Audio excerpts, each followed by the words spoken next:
महाराज जी के आज के विशेषांक में रक्षा सूत्र परिवार के सभी सदस्यों का हार्दिक स्वागत है। बाबा जी के भक्तों को राम राम। अपनी छोटी अवस्था में जब बाबा जी गांव जाते तो वहां बच्चों के साथ खेलते हुए अपने अंगों प्रत्यंगों का अद्भुत करतब दिखाते। शरीर का कोई जोड़ अन्य अंगों से जुड़ा नहीं लगता। एक बार 15-20 आदमियों के समक्ष बाबा जी का हाथ पीछे करके बांध दिया गया। फिर बाबा जी अपने बंधे हाथ सिर के ऊपर से ले जाते हुए आगे ले आए।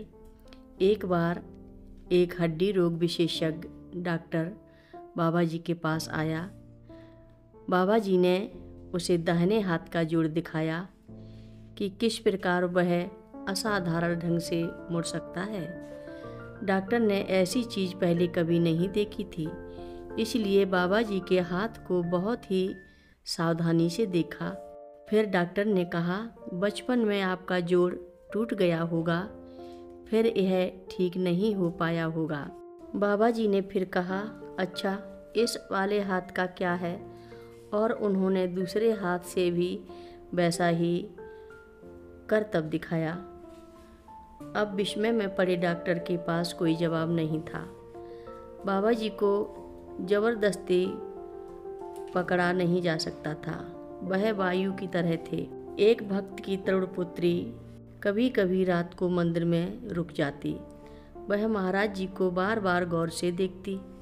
आखिरकार उसने एक दिन महाराज जी से पूछा, महाराज जी, दिन के समय जब आप भक्तों से घिरे रहते हैं तो बेहद असहाय और वृद्ध लगते हैं, परंतु रात को जब फाटक बंद हो जाता है आप इधर उधर भागते दिखाई देते हैं, ऐसा क्यों? महाराज जी हंस दिए। एक बार श्रीमती सोनी महाराज जी के पास गई हुई थी। वे स्वस्थ नहीं लग रहे थे। उन्होंने कहा, महाराज जी आप कुछ अस्वस्थ लग रहे हैं। महाराज जी ने अपने शरीर में कुछ किया और बिल्कुल दीप्तमान लगने लगे।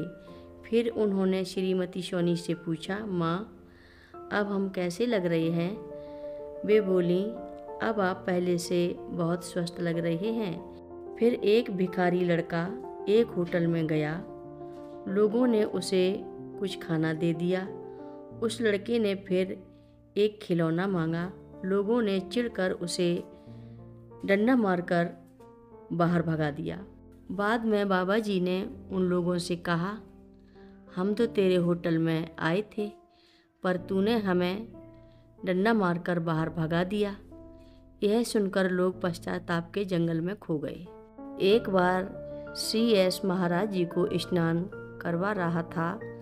वह गोरखनाथ के बारे में सोच रहा था, जो वास्तविक शरीर में मौजूद नहीं थे, पर अलग अलग शरीर धारण किया करते थे।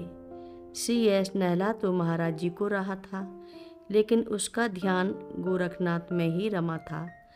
जब वह नहलाने के बाद महाराज जी को धोती पहनाने लगा तो उसे महसूस हुआ कि इस धोती के भीतर कुछ नहीं है। जब उसके मन में यह विचार आया तभी महाराज जी उधर मुड़े और चिल्ला पड़े, बाहर निकल, हम अपनी धोती खुद ही पहन लेंगे। महाराज जी की असाधारण मुद्राएं यूं ही नहीं थीं। कुछ पुराने भक्तों के अनुसार उनका कोई न कोई अभिप्राय होता। कई क्रियाएं वास्तविक मुद्राएं होती थीं जो आशीर्वाद देती थीं। कुछ विशेष शक्तियां क्रियान्वित करती या वातावरण में कोई खास बदलाव नहीं लाती। श्री सिद्धि माँ ने सिर को हाथ पर टिकाए करवट लेते हुए बाबा जी की मुद्रा की व्याख्या इस प्रकार की, इस मुद्रा का अर्थ है कि किसी चीज़ के लिए चिंता मत करो, हमने हर चीज़ को नियंत्रण में रखा है। कभी कभी महाराज जी के भक्त उनको याद कर प्रत्यक्ष रूप में अलग अलग अपने पास खींच लेते, जबकि वे एक दूसरे से बहुत दूर होते। ऐसे समय किसी को निराश करने के बजाय बाबा जी अपनी प्रवीण बुद्धि दर्शाते हुए दोनों जगह एक साथ प्रकट हो जाते थे। हर रोज़ महाराज जी की कथाएं सुनने के लिए सभी भक्तों का धन्यवाद। सभी भक्त रक्षा सूत्र चैनल को सब्सक्राइब करें, शेयर करें और लाइक करें। घंटी बजाना ना भूलें। कमेंट बॉक्स में लिख भेजें, जय नीव करोरी बाबा जी महाराज